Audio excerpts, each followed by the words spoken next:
Ring of Honor, second anniversary show. We get the debut of the Pure Championship. The world title's on the line, the tag team title's on the line. A girl gets abducted and people use their genitalia as weapons. All of this and more on the Apron Bump Podcast. And the hardest, talk around and disregard it. Strip you off the ground, show you what heart is. Standing strong and proud, nothing can knock this. Let's get started. What is up, everybody? How the heck are you? Welcome to the Apron Bump Podcast. I am your host, the hardest part of the ring, Kyle. How's everybody doing today? It is a bit of a gloomy day here in Virginia. A little rainy, a little moist. Speaking of moist, got a dandy little wrestling show for you that might get you a little humid in the pants. Ring of Honor. What? Ring of Honor second anniversary show.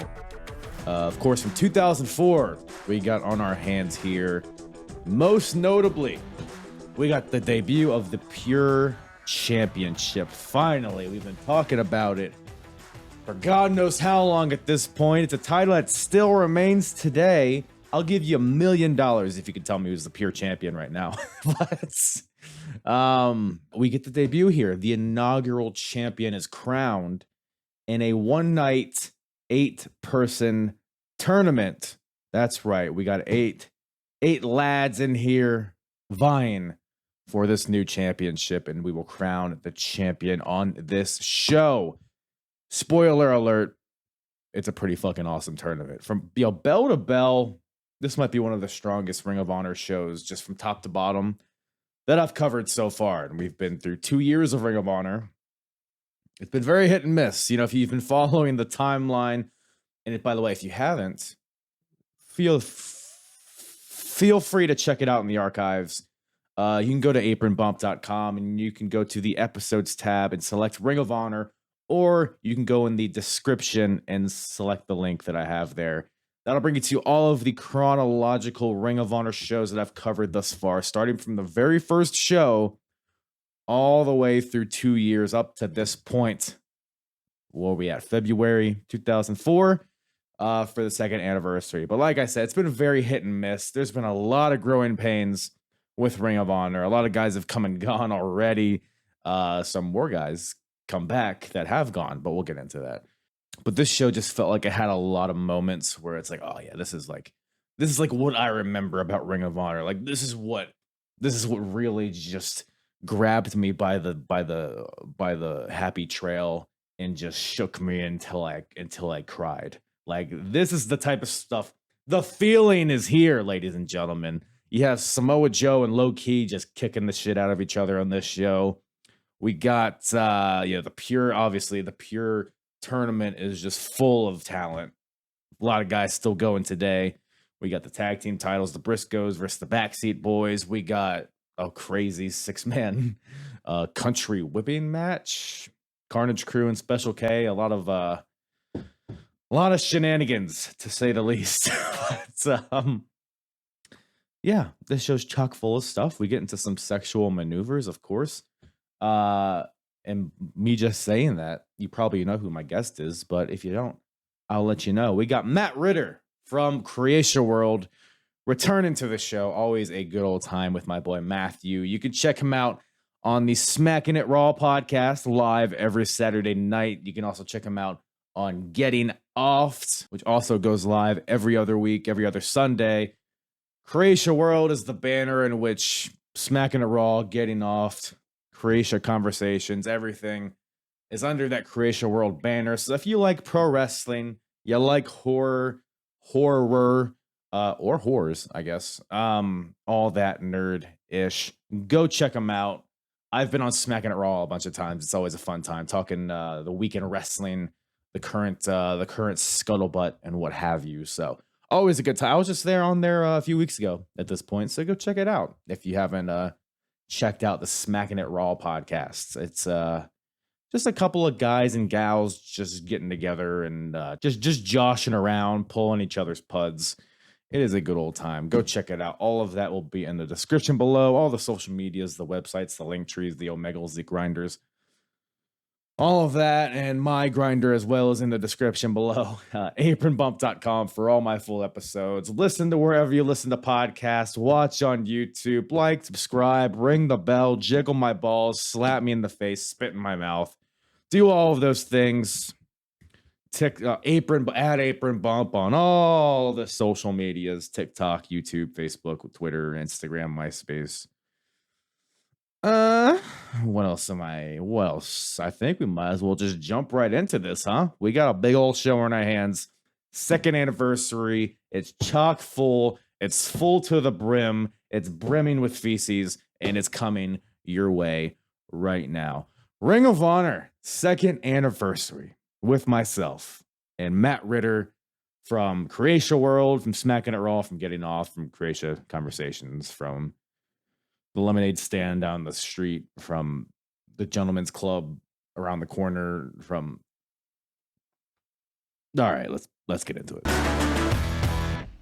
I'm not wearing underwear, and now we're here. So you're telling me that Will Gray is the second string booty call? Don't tell him I said that. Okay, good thing we're not recording this because that'd be very exactly. bad. That'd be That'd terrible. Be very bad. Yeah, that'd be awful. Yeah. Awful news. That would be not very onerous. But speaking of honor, speaking of rings, speaking of Ring of Honor.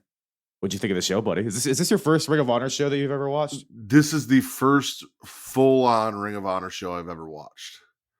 I listened to everything that you do. I've been following, so I kind of knew what was going on a little bit. Mm-hmm.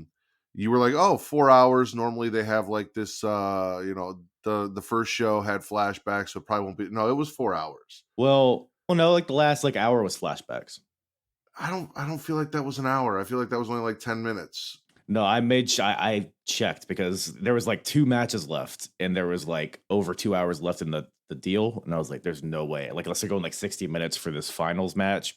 Well, no, see, I checked and I remember I was going to say, I felt like we had an hour left for the finals match. Yeah, so. It might have been more like 45 minutes of flashbacks, but yeah, it was a decently long show, but it's an anniversary show. I guess it's as big of a WrestleMania type show that they got, but we got to Colt Cabana doing something, and then I turned the show off. I was like, okay, I saw all of everything that I needed.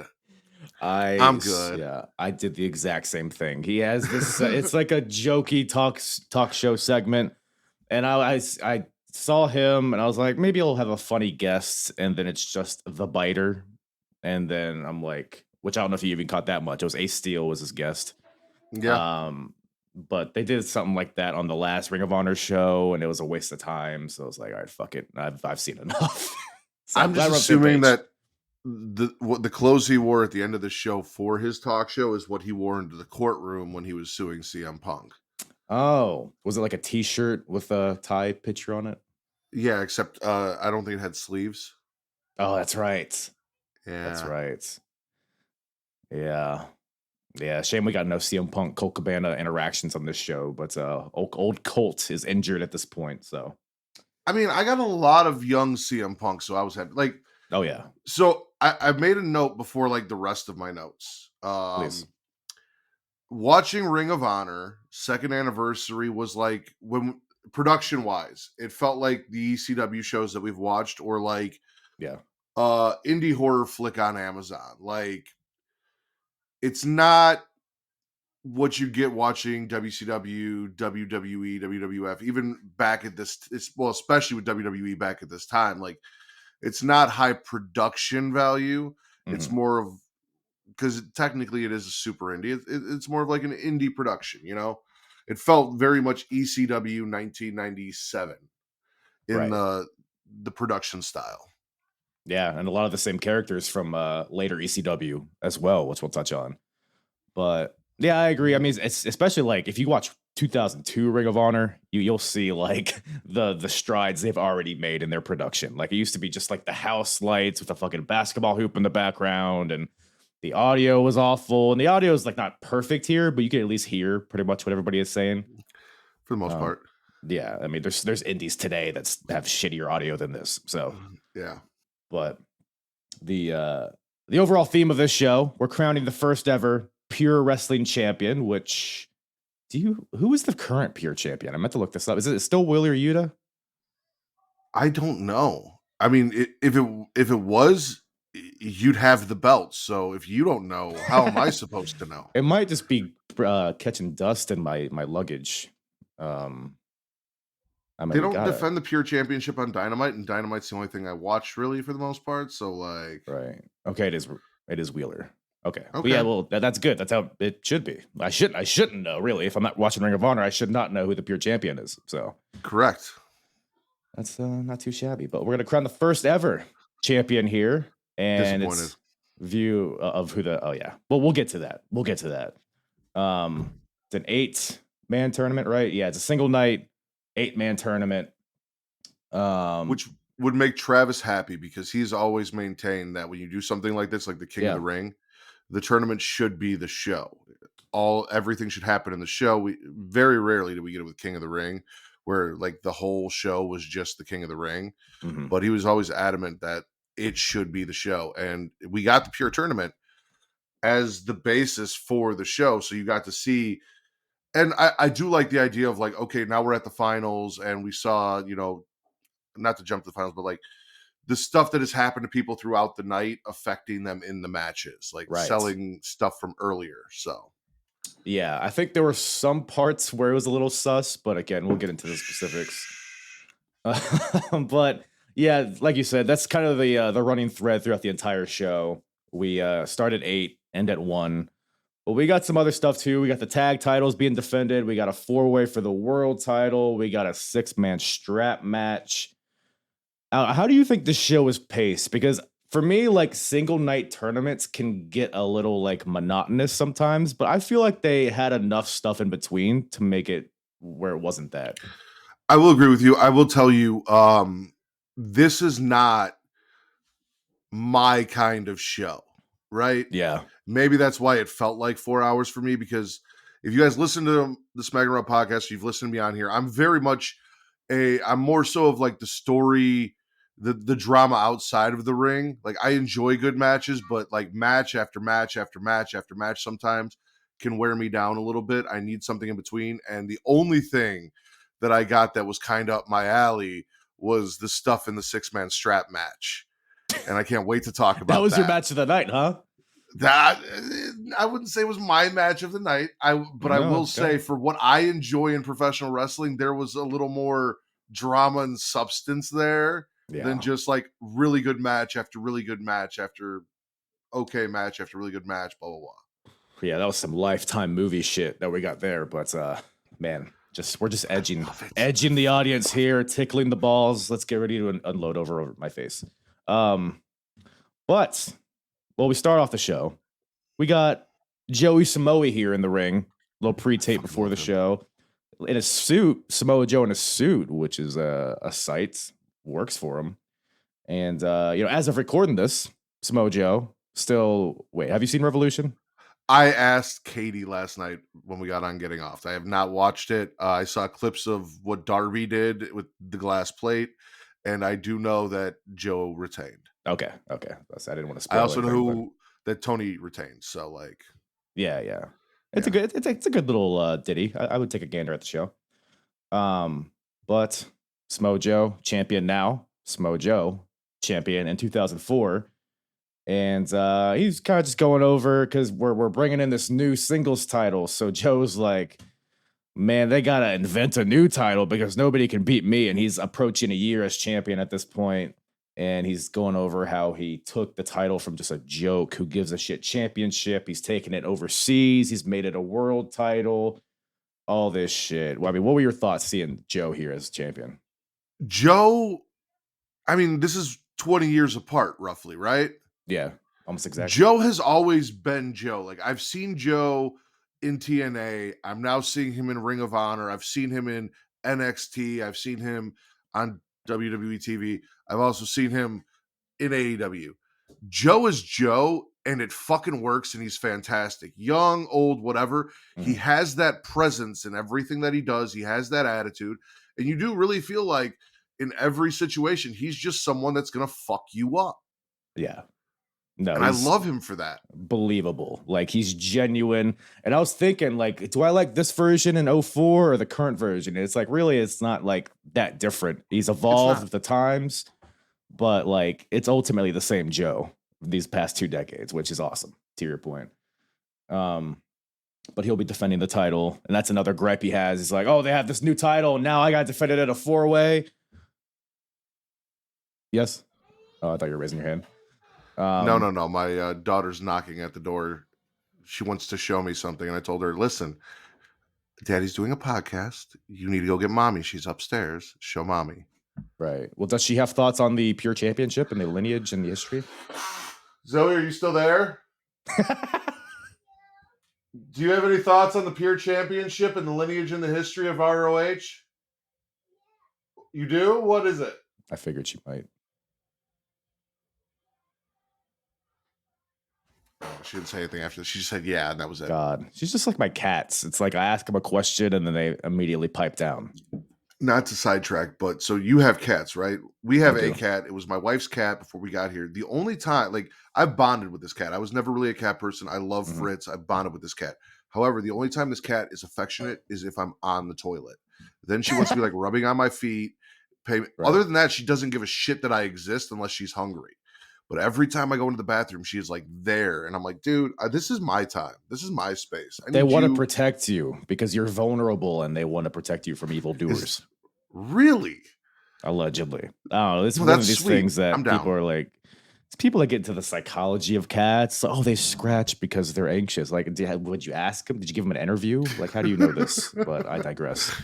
Fucking Dr. Doolittle's over here. But after that, we got a quick pre-tape with the Prophecy, which is a faction ongoing. Christopher Daniels is the leader, but he is out at this point because he got taken out by CM Punk. Yes? So I've heard you talk about the Prophecy. I know you've had Dan Moff on, right? So I had Monster Mac on, which was his former partner, but they're both bald and big and yes. Okay. Yeah. I remember you guys talking about Moff a lot. That's why. And then BJ with More was here, which was cool. Like, I enjoy BJ with More. Whitmer? With more, like I said. Okay. Also, Allison Danger. Like, I've heard a lot about Allison Danger from you, and this is the first time I got to see her from the cleavage up, which is how they started. Started this backstage interview. Was like, here's her boobs. Oh, and then there's her face. That's how you get the attention. It is 2004. It is a boob country at this point. It is. You know, we've evolved. Maybe we're coming back with Cindy Sweeney and all that shit, but again, that's a different podcast in itself. But yeah, Prophecy's here. They want the titles. To BJ Whitmer or Withmore, more BJ. Yeah, BJ with More. BJ Withmore and Dan Moff will be in the title match later. But let's get this pure title tourney on the road here. We got a first round match. CM Punk versus John Walters. Fuck this crowd. Why is that? Why is that, Matthew? Why are they booing CM Punk? Well, you don't think they liked CM Punk? Was it the guy yelling, die at him as he comes out? We open the show with Marilyn Manson's Disposable Teens barely being played in the background. Mm-hmm. You get the most sports entertainment-esque outside of the 6-man strap match thing, which is CM Punk arriving in the ring in, I'm assuming, Christopher Daniels garb, mocking Christopher Daniels. Everyone's like, oh, it's Christopher Daniels. And then, no, it's CM Punk. I fucking loved it. I'm like, this guy's great. And the crowd's just like, die, fuck you, boo. And I'm like, how do you guys hate CM Punk? I'm going to start just wearing really baggy fucking gym shorts again. Like, I was all about this. If I could grow my hair, I'd grow out whatever shitty hairstyle, like the long, stringy, greasy shit that he had. Bleach it. Like, no, it's well, I would say one thing that contributes to the booze maybe is that John Walters is the hometown boy, and so we are very pro John Walters. Don't you pretend like you don't know who John Walters is. Literally have a note. Who the fuck is John Walters? And here's the thing, I can't be bothered, right, to go and Google who the fuck John Walters is. They should have told me when I watched the show who the fuck John Walters? Yeah, we needed an 8-minute retrospective. I We agree. did. I agree. Well, if you've been keeping up with the RF video tapes, you've been ordering the DVDs, you wouldn't know this. But John Walters, I don't. That's fine. That's fine. It's funny though, John Walters, the first time I saw him, I believe I had Mr. Warren Hayes on and we were talking about it. We were both like, John Walters, this dildo, who the fuck is this guy? But as I've been like watching these shows, I've like become kind of a John Walters fan.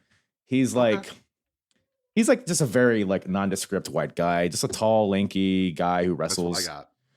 But I think he has like a fire to him that a lot of the guys on the show don't have. He's not quite Benoit. He's like Benoit and Roddy Strong kind of blended together a little bit. But there's some similarities there. But this match with CM Punk, I thought it was good. Most of these two. Yep, you were saying? Oh, never mind. I'm not going to say that. No, please. No, go ahead. Shoot it. You said he's Benoit and Roddy Strong mixed together. And I'm like, so he breaks backs, not necks? He breaks his own neck on a workout machine. I was talking about the German suplex. Not the double murder suicide. Thought we were no. That was you zigged and I zagged there. We got a promo from CM Punk though that I don't know about you, but I felt like it was what MJF is doing now. There are a lot of similarities, yeah. Oh, so you expected somebody else? Like it felt almost word for word like what I would hear MJF say in the same tone and everything. Mm-hmm. And I'm assuming because CM Punk was so hated, and we know MJF was a huge CM Punk fan at this time, more than likely. He talked about meeting him and everything. Yeah. That probably this is where he pulled a lot of what he's doing from now. Yeah, no, even down to because Punk's catchphrase here is I'm straight edge, and that means I'm better than you. And I don't know if he actually said it on this show, but whenever he says it, it's like the same voice, the same cadence. It's like down to a T. So yeah, you're 100% right there for sure. But the match, and yeah, Punk, he cuts a promo dressed as Christopher Daniels, like you said, because he took Christopher out at a month or two ago. Pepsi plunge off the top rope through a table. That's now dope. Daniels is dead. And it's like the Prophecy is the faction, and then there's also the Second City Saints, which is CM Punk, Colt Cabana, Ace Steel. Mm-hmm. So we got that faction warfare up top, which we don't get any direct kind of battles here on this show, but it's right here, it's alluded to. So I'm sure there's gonna be some sort of blow off at some point.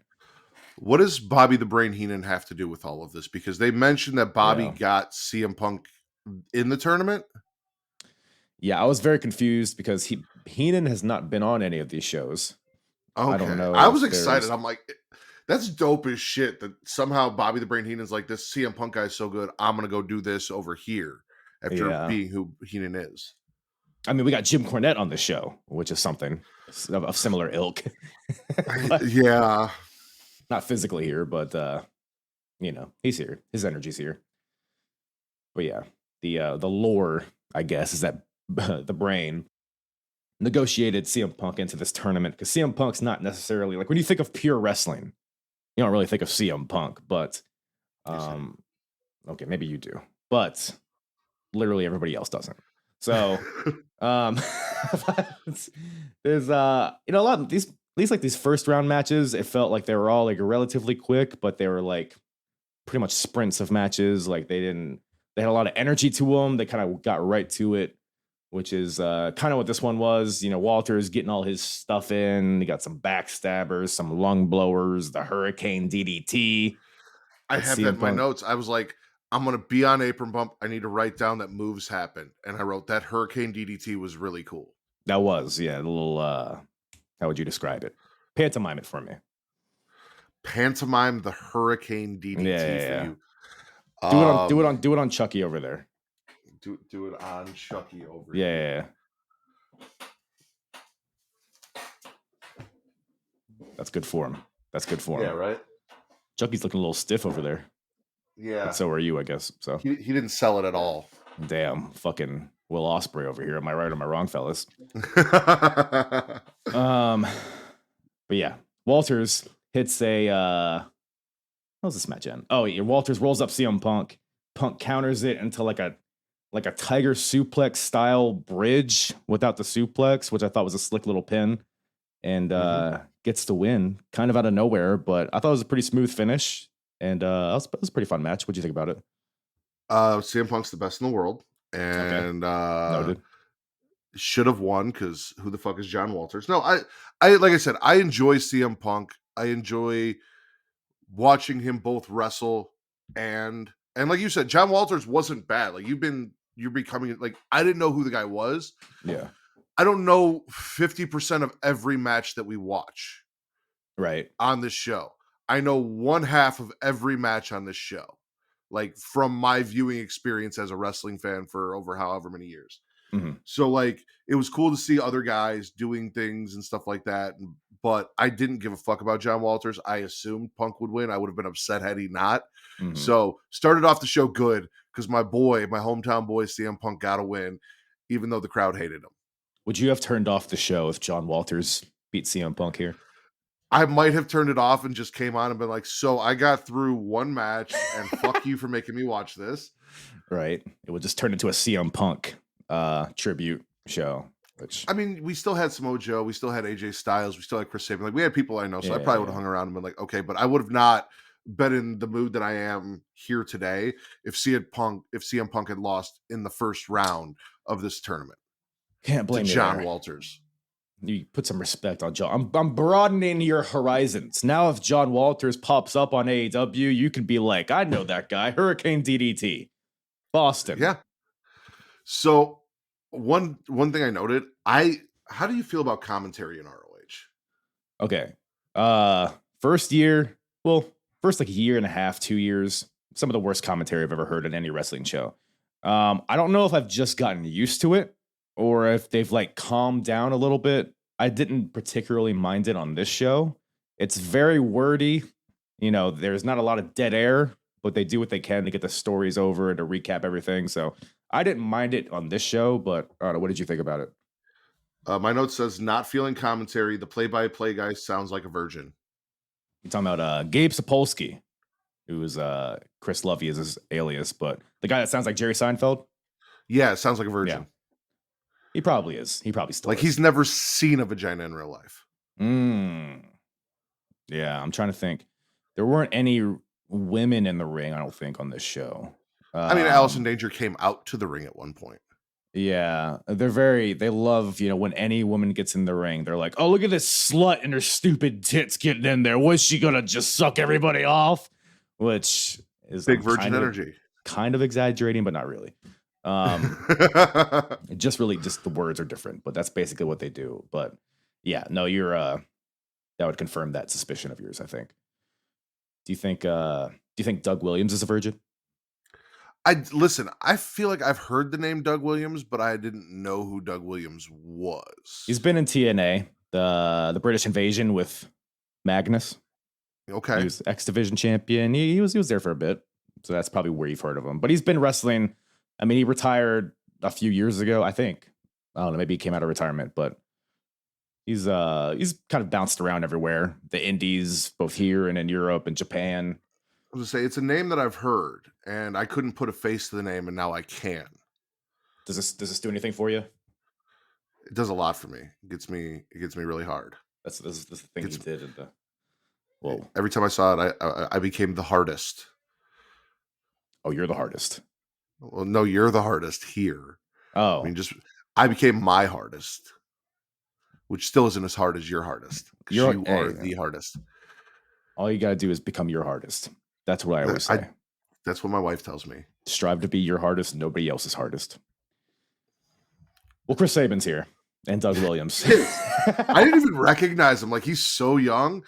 Yeah. They said Chris Sabin. I'm looking. I'm like, is that him, or is that just like, is this like a Matt Stryker situation where there's another guy named Chris Sabin? I didn't recognize him.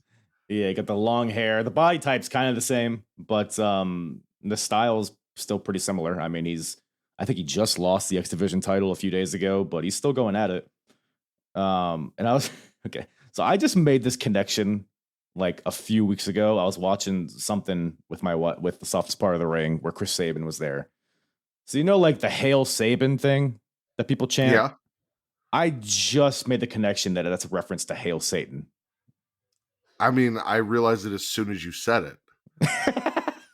I like because they're just saying "Hail Saban." I don't know why, but it's a catchy thing. But I guess it's a reference Hail to Hail Saban. Hail Saban. Right? Yeah. So I can't. Hopefully, I'm not the only one. But yeah, Saban's here. You didn't realize it either, right? I mean, I did, but what I'm saying is, as you said it, the first thing, as you said, the Hail Saban chant, the first recognition in my head was, yeah, like the Hail Satan thing. Like, that was the first thing I thought. Maybe you just got to take it out of the context of, yeah. But Saban's here. Doug Williams is here. Pure championship tourney match. Doug Williams, I mean, he's a British guy, so naturally you got to have a Brit in a pure wrestling title match. I should also say these aren't pure rules, quote unquote. So the pure rules are there's 3 rope breaks. Once you use them, you can't use them anymore. No closed fists and a 20 count out of the ring. But I guess that's just the title match. That's pure rules, which I was kind of confused during this whole thing. But you think if you were doing a tournament for the first champion of the title, then you use the rules in the tournament that you're going to use for the person that wins the title to have the purest of the pure. Right. So now it's just semi-pure. Yeah. It's like softcore porn. Like it's like kind of pure, but not really. I was thinking it was like a prostitute that's born again. Oh, okay. Because I guess it's too much to absolve. Yeah. Herpes. Well, speaking of herpes, Doug Williams. What'd you think? All right, so Doug Williams, he puts Saban's face into his balls. They're chain wrestling. They're grappling. Saban's got his head in between Doug's legs, and then Doug does like a pile driver from a seated position. I thought that was pretty nifty. That was my only takeaway here. I was impressed with Doug Williams. Again, a name great. that I've heard, but wasn't familiar with his work. I knew Chris Sabin. This is, again, a young Chris Sabin, but like, I can appreciate good wrestling. And like you said, it was a lot of chain wrestling. He did some cool shit. Like, I'm kind of surprised I haven't seen Doug Williams somewhere else or on a slightly bigger stage. Like you said, TNA, but I wasn't watching TNA at that point. I'm just vaguely familiar with stuff. So like, again, I hear names and things and I've seen clips, but I've never seen anything of Doug Williams. I'm kind of surprised he didn't make it a little farther. Yeah, no, he's like really solid. I guess just not the flashiest guy, like not the best talker, I guess. Timothy Thatcher got to NXT. Yeah. And he's like a British Timothy Thatcher. Right. I think if Doug Williams came along like 10 years later, he might have had more success. But this here, like mid 2000s, like the British wrestling scene wasn't really a thing. Like it was very like foreign to everybody outside of Europe. But you talk about progress. Well, that's the thing. So he comes around in Progress like 10 years after this. By the way, looks the exact same. And has a little bit of a run there, but that's kind of like his retirement tour deal. So that's like towards the end of his run.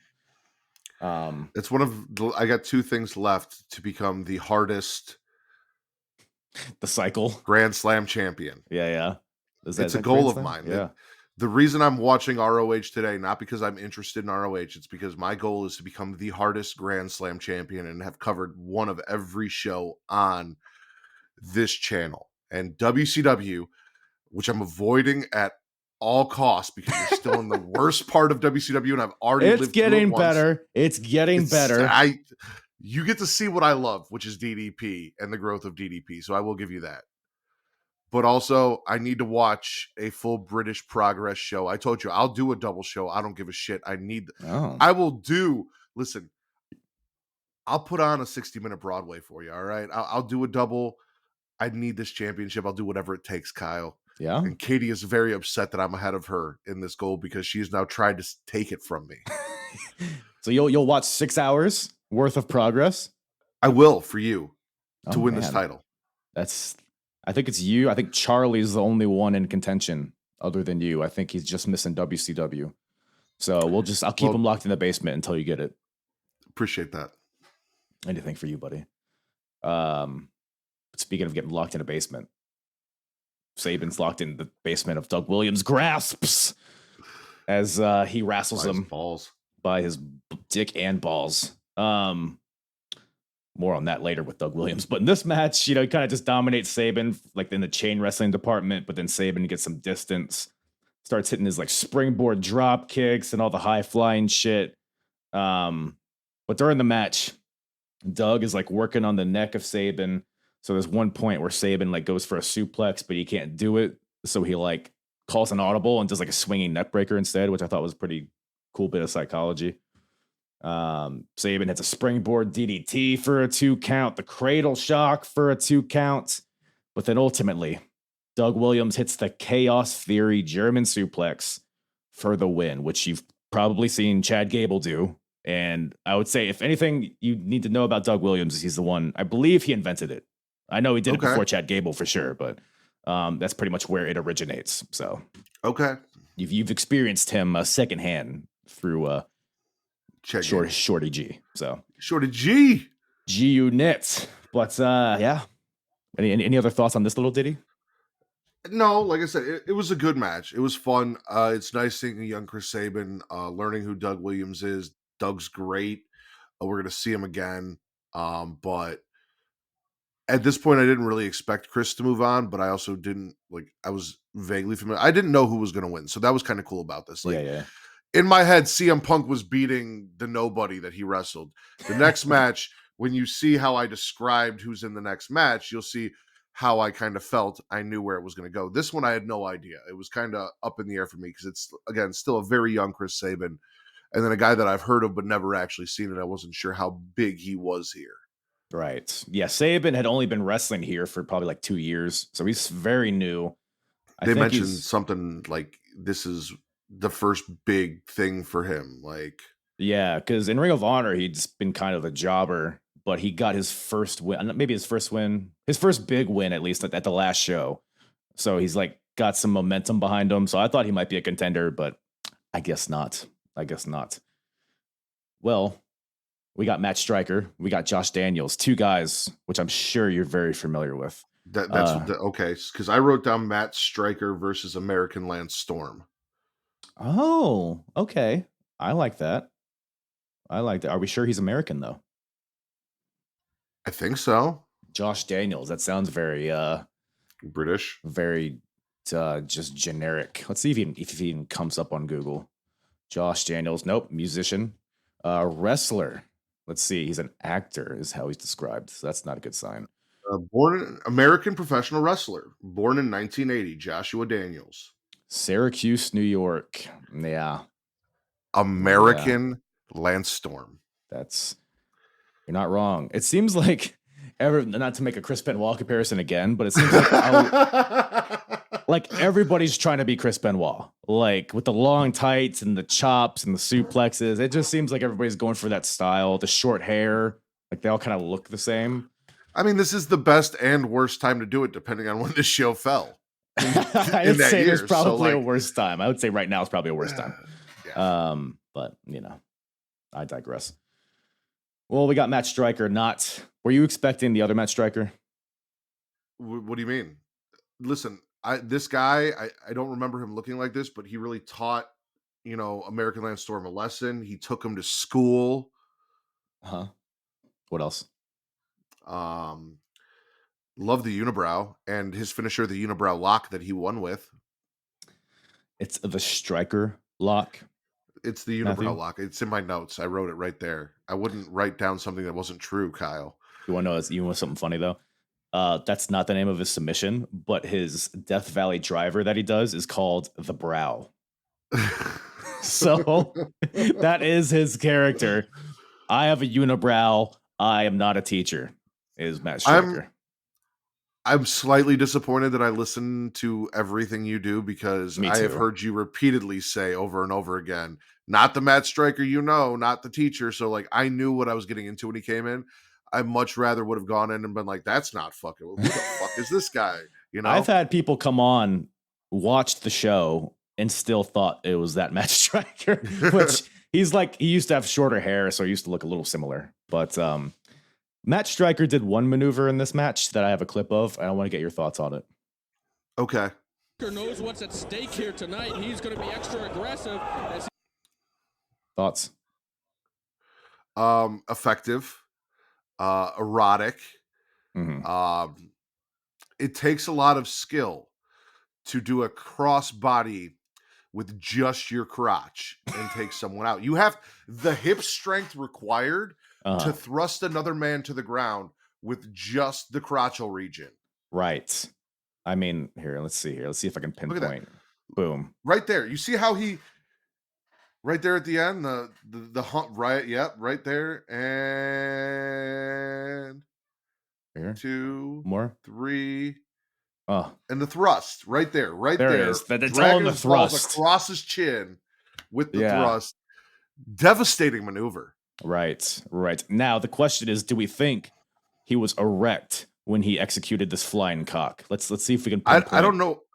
And if you guys are looking, you can see what I mean when I say he's American Lance Storm, as he's getting what I'm going to call the Cockstain from Matt Cockstain. Striker. It's he seems maybe half chubbed. I need like one of the yellow what do you call them? A Telestrator. The Telestrator. Yeah, maybe I'll add that in post. All right. But yeah, so the flying cock was not able to get the victory, but I thought it was a very innovative maneuver. In an era of very innovative moves in Ring of Honor, so gotta love it. Listen, if you can't defeat your opponent with a move, at least embarrass him and take him off his game. And there's no better way to embarrass a straight white male in 2004 than rubbing your cock across his face in front of a crowd of 20 people. Yeah. Do we think Matt Striker's packing? I do not. It's probably pretty. Unibrow does not give big dick. Maybe. I guess if you are confident enough to rock a unibrow, maybe you've got something to maybe you don't have to compensate for the unibrow. You know what I'm saying? Maybe you do have a big dick because it's like my dick's so big I can just not shave in between my eyebrows. That's gonna be a clip that I use. Just the soundbite of you, just out of context. But yeah, maybe he's a eunuch. Also, unibrow, eunuch. Is eunuch no balls or no dick? I believe it's no balls. Or Okay. actually, no, it's no genitals. Hold on. Yeah, let's do the research. I'm pretty sure it's no genitals. We don't want to just be spewing nonsense on here. Open up in his bookmarks. I don't even know how to spell eunuch. Oh, there it is. It's EUNUCH. Oh. A man who has been castrated, especially one employed to guard the women's living areas in an Asian court. So castrated means everything's gone. And Asian. Man, that's unfortunate. Well, remove the testicles of a male. So maybe it is just the nuts. But yeah, no, he's been castrated. That's good to know. So at least he didn't get his balls hit, Josh Daniels. But other than that, we got some pretty good wrestling here. It was, pretty standard chain wrestling, some striking. It was actually more strike heavy than I thought it would be. And then the unibrow lock, which ultimately... Wait, hold on. You thought that a match with the guy whose name is Matt Striker wasn't going to be strike heavy? Is this the same thing as Hail Sabin and the Hail Satan? Like you just didn't put it together? It's wow. Yeah, it's in his name. How did I not even... But the thing is, it's spelled with a Y. So... Why does he hit so much? Because his name is Striker.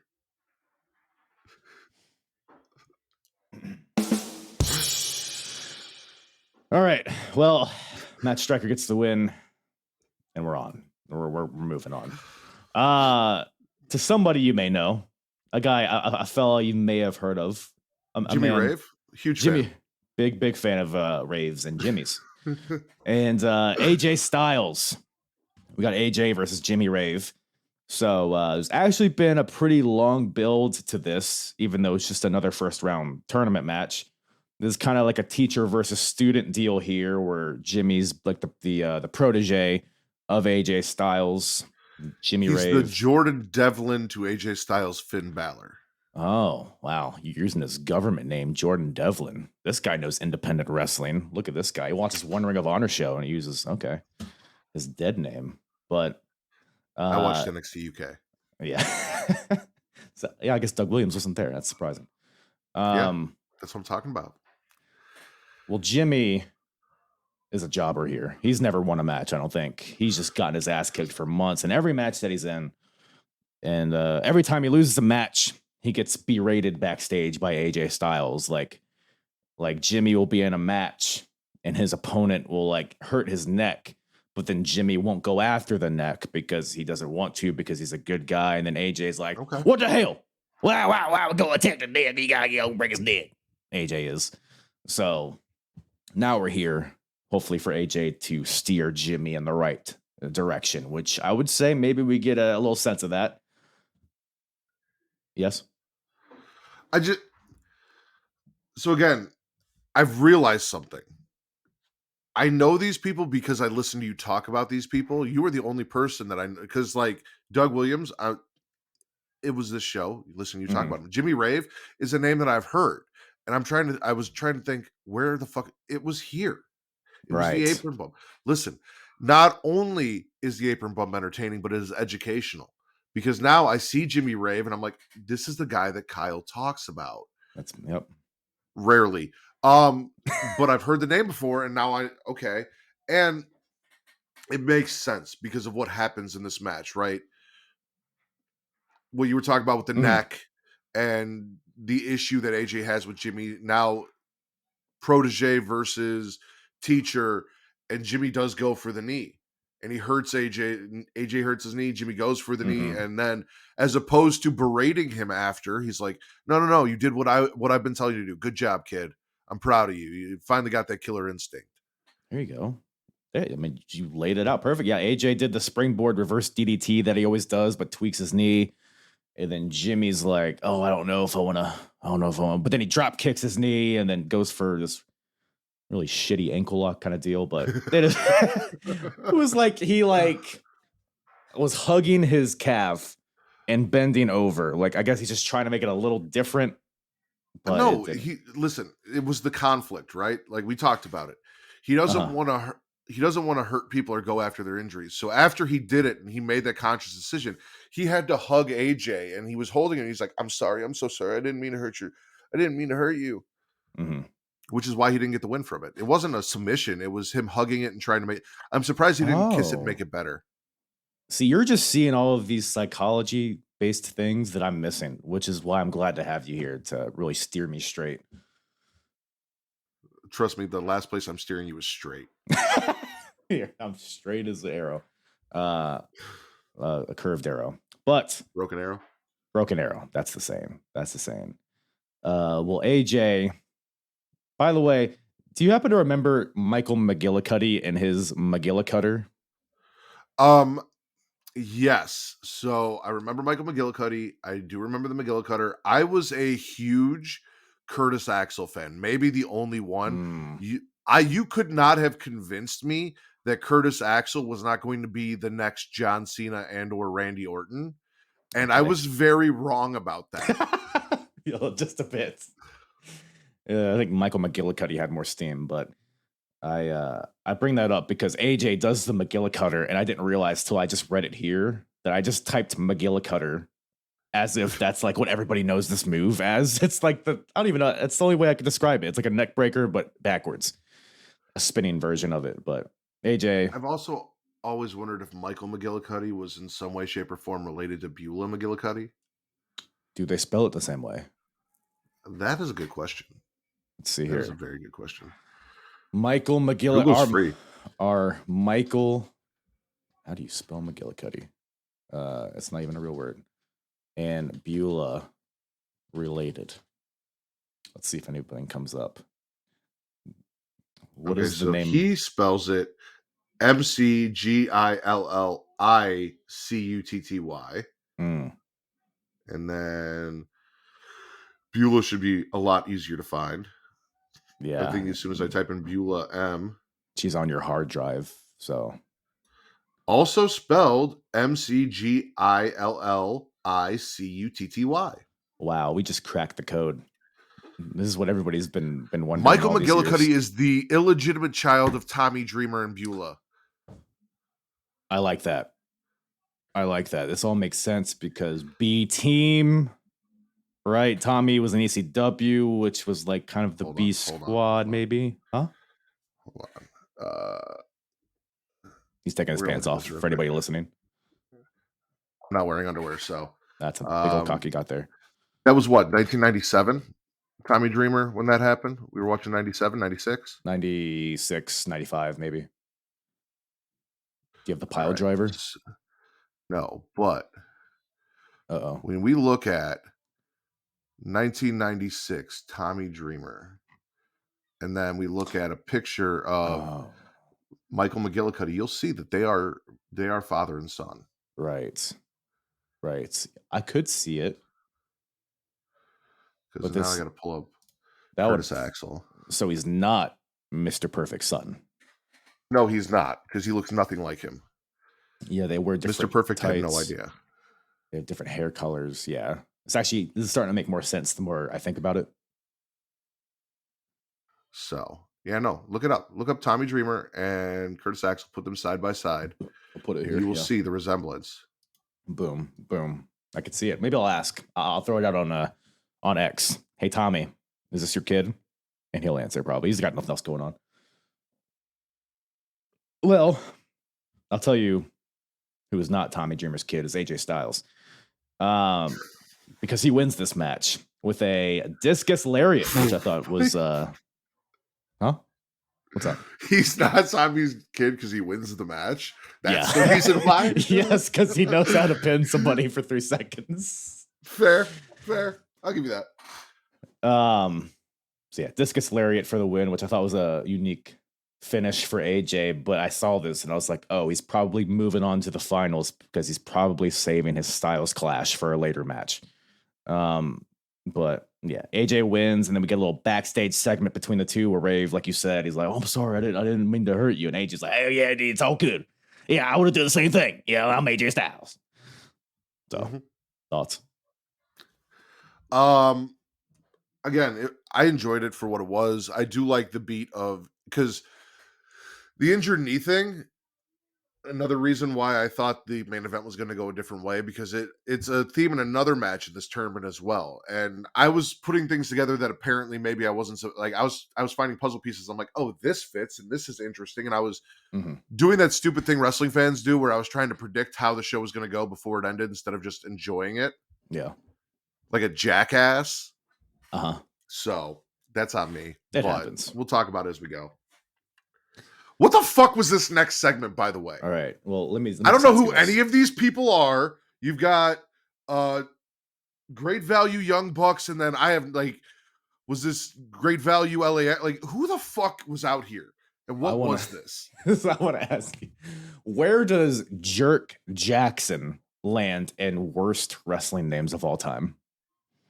Jerk Jackson is, I mean, that feels like Jerk Jackson is what would happen if Billy Gunn and Road Dogg existed in this time as the New Age Outlaws and they wanted to make fun of the Young Bucks. Is he the third Buck? He could be the third Buck, Jerk Jackson. Wow. We're just putting together all these family trees here. And it's just, like you said, we live to educate. Mathematics and Nickelback. Oh, okay. Yeah, the Young Bucks. I see what you're doing. Because there's no Nickelback here. This is a period where we still don't like Nickelback. Not like, but we love Twisted Sister. The coolest part about this was the fact that there was an ass beating to a fucking soundtrack, and it was Twisted Sister. Yeah. It's okay. So we got Scott Clark and Jerk Jackson taking on the team of Dunn and Marcos. I wrote that down. Dunn and Marcos look like Great Value Young Bucks. Dunn and Marcos? Yes. Okay. That's fair. So Dunn and Marcos are called the Ring Crew Express because they're the guys who put together the ring. They have been jobbers for like the first few years, but they've gotten a few wins recently. So they're like starting to build momentum as a tag team. And the other team, they've never appeared, and I don't think they appear after this. So, but the other Ring Crew tag team, the Outcast Killers with a Z, come out yeah. I didn't catch the name, so I just put them down as Tex-Mex because they felt like LAX light. So it's fuck, I didn't note their names. I forget. It's Tortuga, Omen Tortuga, and somebody else, but it doesn't matter. But they come out here. Tortuga, the Turtle Man, comes out, it's whatever. They just brawl, and then Dunn and Marcos, like I said, they've been jobbers, they've been bullied, and they're not going to take it anymore, which we get. But so they kick the shit out of them. So we're not gonna take it. But Twisted Sisters is the band. I wasn't sure what the band was called. Twisted Sister, I got you. Hilarious. They just gory bombs and assisted sliced bread. Some like shoulder, like he's playing chicken with his partner. Then he throws him on with a senton. It was pretty. I was sports entertained by this. Is what I'll say. It wasn't a wrestling match, but it was something. And he likes turtles, so it's really all you need to know. Hey, do you think Jim Cornette likes turtles? I think he likes backseat boys, especially if they're back there with his wife.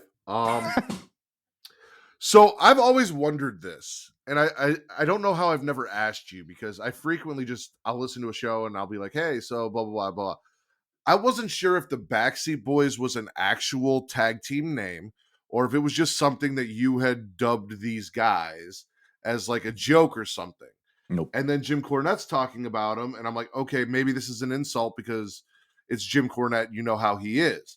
Mm-hmm. And then I see them actually later in the show, and they are actually the Backseat Boys. So you think Backseats is an insult? What, you fucking Rosa Parks? Yes. Okay. I mean, like the back seats, you sit in the back of the bus. You're the cool kids, right? At least that's how it was for my school. Maybe we're different. You know, you're like 30 years older than me, so I wouldn't. Maybe we're different generations. Oh, Jesus Christ. He's bald. So Jim Cornette's here, and he's not here. It's like a pre-tape, whatever the hell, because he's currently the manager of the Briscoes. And he's basically running down how the Briscoes are going to beat the Backseat Boys later tonight. But also at the next show, Samoa Joe and Jay Briscoe are going to have a cage match. So he's building to that a little bit. I love how he said, I manipulated the contract so that if they escape the cage, they win. As if that's not like, I get like maybe other places it's not a thing. And the pure idea, the Jim Cornette, this is wrestling idea of a cage match is the cage is supposed to keep people in. And if you climb out, you lose, you don't win, because the whole point of the cage is to keep people in. But like, we've been doing cage matches where you escape to win for probably a fucking decade now. Yeah. And he's like, I manipulated it. So that's like, no, you did not invent this shit. You did not manipulate anything. Like, it is what it is. Well, I would say in Ring of Honor, I know there's been one cage match, maybe two, but usually the cage in Ring of Honor is just to be a platform for people to jump off of. So that's never been a rule before. So I guess that would go into, this is the first time in Ring of Honor that's been a rule, I guess. But you bring that up, which brings up a good point. The HR department, the contract division in Ring of Honor, like you got Jim Cornette manipulating stuff. You got Bobby Heenan factoring in people that weren't supposed to be in tournaments. Like, somebody's got to get control of the company. Like, what are we hacking into the mainframe, sneaking into the office, doctoring contracts? Like, we need to get things under control. But I guess there is a pedophile running everything, so maybe that's the best part about this was the fact that Jim Cornette kept talking, and they're like, okay, we've had enough, and cut him off mid-sentence and just moved on to the next thing. Yeah, we're done with you, Jim. We're done. Yep, we got it. You got your racket, all that stuff. Well, we got your match of the night up next. It is a country whipping match, a 6-man tornado tag team country whipping match. The Carnage Crew versus Special K. We got the Carnage Crew, of course, DeVito, Loke, Just Incredible. Still waiting on my book. Against Special K, Dixie, Hydro, and Izzy. What thoughts? Lay it on me. I have a lot of thoughts here. So, one, Special K has a really fun intro. How's it go? Like, they're just the entrance, the energy. It's very Public Enemy-esque in that way of like, it gets the crowd into it. There's lights and dancing, and it's fun. Yeah. I also am completely down to be a victim of hard style, which I thought was something that you did, not them, but okay. So DeVito's daughter was doing angel dust. Is that how I got? Is that So here's just both literally and figure? Well, I guess literally in two senses. Like she was smoking angel dust and doing angel dust. The wrestler, right. Well, that's actually very poignant. I think that's a little bit up in the air, but that's kind of why we're here. So Carnage Crew, they wear jeans, they wear t-shirts, they go to work, they put together their lunch pail, they hit their wives, they fuck their mistresses, just blue collar stuff. Whereas Special K are like the silver spoon kids who take their parents' money, they buy drugs, they buy cars, they, all this stuff. They have all these whores with them. It's a quote from commentary. And so you got the natural clash, including that. Well, so the whole thing here is that these rave kids have infected DeVito's daughter, because before Special K came into the picture, DeVito's daughter was on the straight and narrow. She was, how she was being raised as DeVito wanted her to be raised. But then this rave culture came into the picture, and now all of a sudden his daughter is going to rave. She's doing God, who knows what Angel else. Dust. Angel Dust, PCP, E, X, Z, all of these stuff. Kids, this was before Molly was a thing. So like, right. So DeVito is naturally pissed that his daughter has adopted this lifestyle, and he blames Special K, as does Loke and Just Incredible and everybody part of this Carnage Crew faction. So, and in the wrestling realm of things, Special K always comes out on top. Like Carnage Crew is, for whatever reason, whether it's the numbers game, outside interference, or what happens in this match, Carnage Crew always loses and they're getting frustrated. And so that's why we're here. That's why we're, it's a country whipping match. It's a brawl. It's a street fight. There's blood. There's semen. It's just all over the place.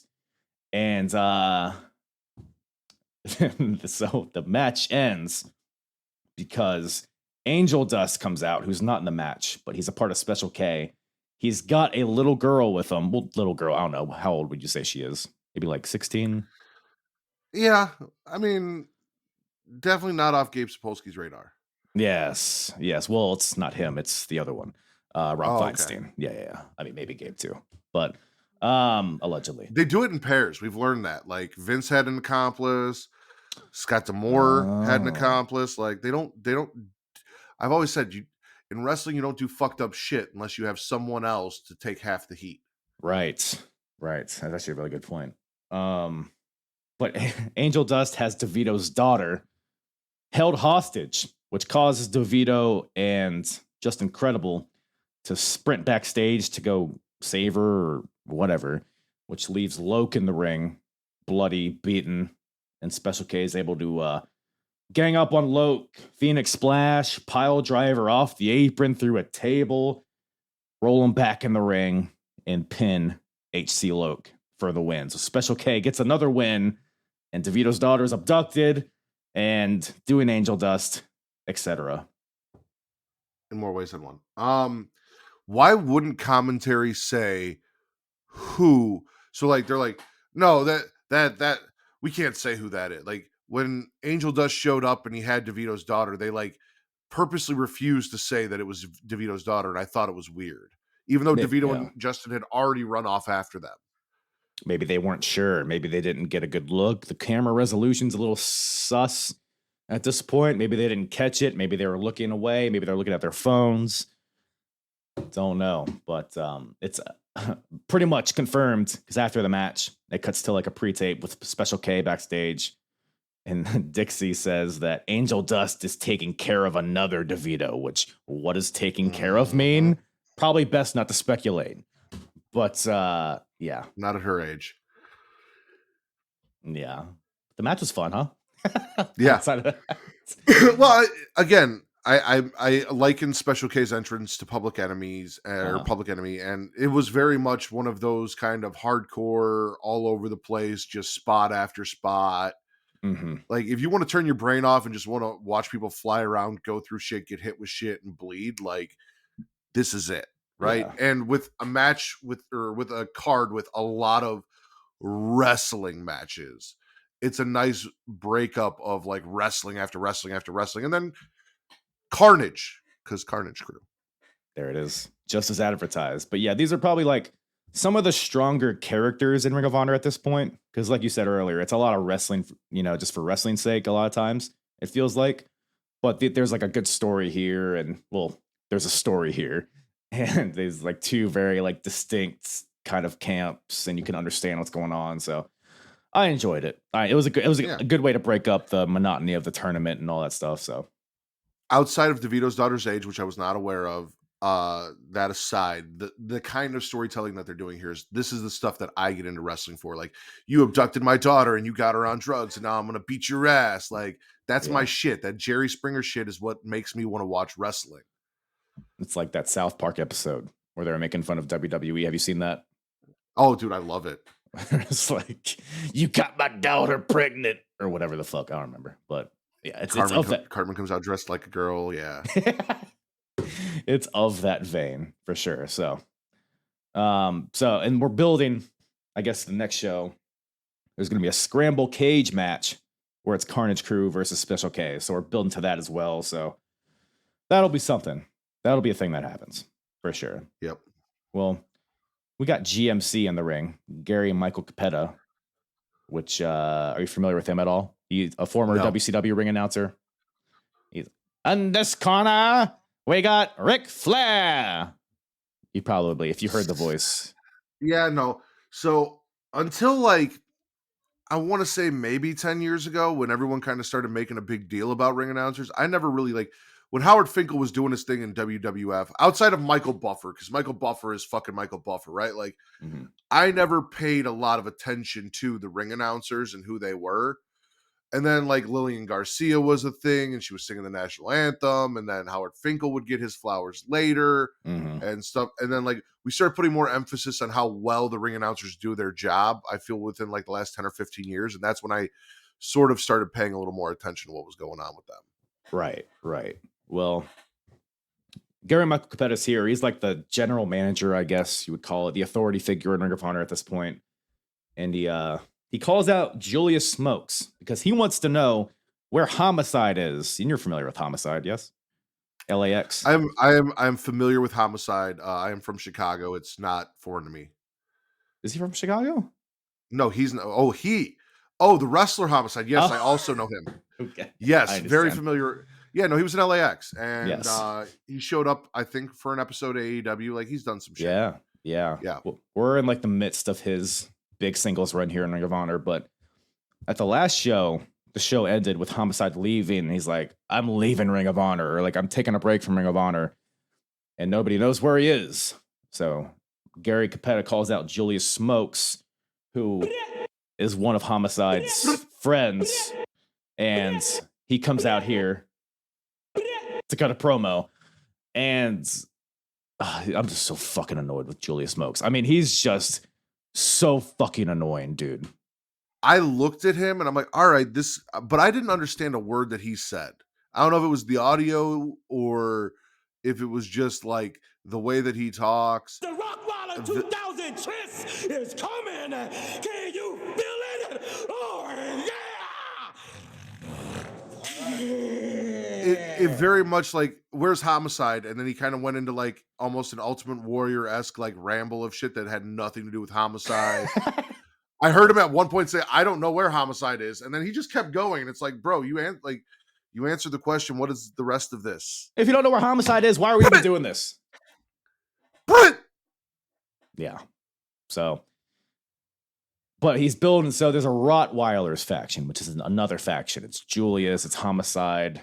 Slugger is another guy. Yes. Are they going to feud with the Pitbulls? That's something. Are the Pitbulls still around at this point? Is the question. I don't know if they are. I don't know if both of them are. I don't think both of them are. I think one of them might. Well, no, one of them still is. But I need the Pitbulls versus the Rottweilers with the Junkyard Dog as a special guest referee. There's a couple different Pitbulls teams out there. And then the winners can take on the Wolf Dogs for the NXT Tag Team Champions.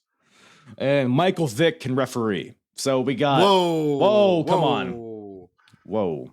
Football.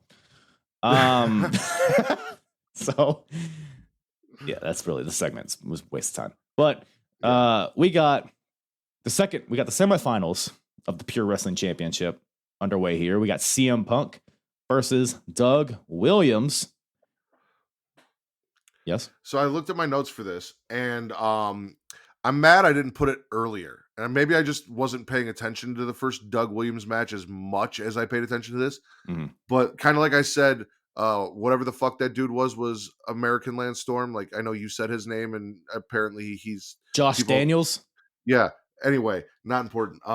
Doug Williams is British Brock Lesnar. Oh, I think Ridge Holland is British Brock Lesnar. Okay. Yeah, but I could see the where you're coming look from. of Brock Lesnar at this point, because in 2004, he might have been the next big thing, but like early on when you looked at him in like FCW or the other one, Ohio Valley Wrestling, OVW, yeah. OVW. You know, he had almost the shaved head, Mm-hmm. just the black trunks. He was just a big cock strong boy, right? Right, cock. Doug Williams looked like a big cock strong boy here compared to the other people that he wrestled in the ring.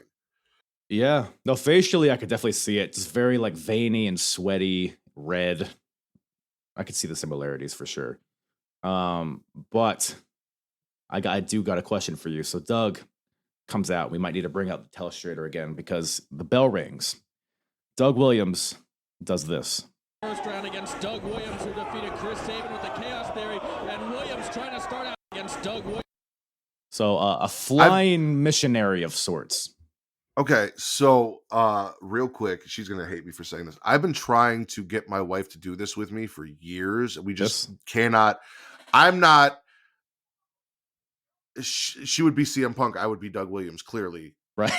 And she can't hold me up the way CM Punk holds up Doug Williams. But no, this is this is how I'd like to finish. I mean, is this Amazon position? This seems like something entirely different to me. I feel like he was trying to suplex CM Punk with his legs, but CM Punk, being the greatest in the world, knew the counter is to drop to your knees and stick your dick directly in his ass as he bridges. Okay. Yeah, because you can kind of see here. So Doug, so Punk here sees him, right? He sees the he's gonna throw his asshole at him. So he's got to combat leg throw suplex is coming, right? Right. And counter. What do you think? The knees. What do you think Doug is thinking at this point right here? He's like, "Oh shit, I fucked up." Do you think his cock is in his ass at this point? Listen, they don't call him Chick Magnet Punk for a reason. It's not there. It's hard and it's rubbing on the outside, and he knows what's coming. He's like, "Uh-oh." Okay. Uh-oh. And then we move on a little bit. Oh, and then he's bridging with his neck. So he's obviously he knows it's in there and he has to get out of it. So he's trying to bridge out of it. Counter to the knees. Yeah. Right. He's trying to he doesn't have the same hip force power that Matt Stryker has. Clearly. So he's got the legs wrapped around. He tries to thrust his hips to pull Punk over. But again, Punk, being the best in the world, dropped to his knees, slid that dick right up his ass. And now he's in a prone position. He can't go. Like, yeah. You see how stiff he is, right? Yeah. That's what happens when, the best dick in the world enters your asshole. You go rigid. You go hard. Branding. That's branding. Is this hard style? Is that what that is? Is that hard style? I don't know what is if that's not hard style. But very interesting strategery from Doug Williams out the gate. Can't wait for Telestrator when I watch this back. Williams, he fights out of it. He gets out of that missionary lock, whatever we want to call it. And look, we got the two ends of the spectrum here. We got CM Punk, who is like the quote unquote unpure kind of wrestler in terms of like his style, but like in personality, I guess he's the most pure. Maybe that. Wait a minute. Is he in the pure division because he's straight edge and he's so pure? Yes, that's what I got. Like, he is the purest of the pure. Okay. This all makes sense. But then Doug Williams is pure from a wrestling standpoint. So he's able to kind of dominate a little bit with the chain wrestling. CM Punk even runs away at some point, which prompts a CM Pussy chant, which is fun. Maybe you didn't think so, but then we got CM gets pussy is what I heard them chanting. CM gets pussy. I don't think so. CM gets pussy. That's what I heard. I heard fuck you, die. at CM Punk. And by the way, this CM Punk's coming out for his entrance. And he copes him to the camera. He's like, the next person that touches me is getting knocked the fuck out. I don't blame him. I don't blame him. We'd learn later in his career that that's not. It's very really true. Very, yeah. He doesn't have that knockout power. No. Well, Doug goes for the Chaos Theory, which Punk counters into a headlock takeover, which I thought was pretty nifty. But most of this match is CM Punk using like the kind of more traditional, like, I guess, heelish tendencies, like escaping the ring to avoid moves and putting his shin in Doug's throat, using the ropes as leverage.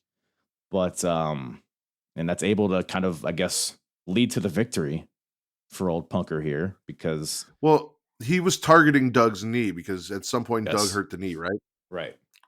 Which is important because if you remember, ladies and gentlemen, AJ Styles also has a hurt knee.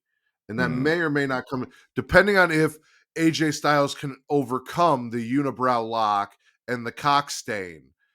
Right. We may see this later on tonight. So Punk is already targeting a knee. And again, I told you I was like piecing puzzle. I'm like, oh, well, AJ has a bad knee.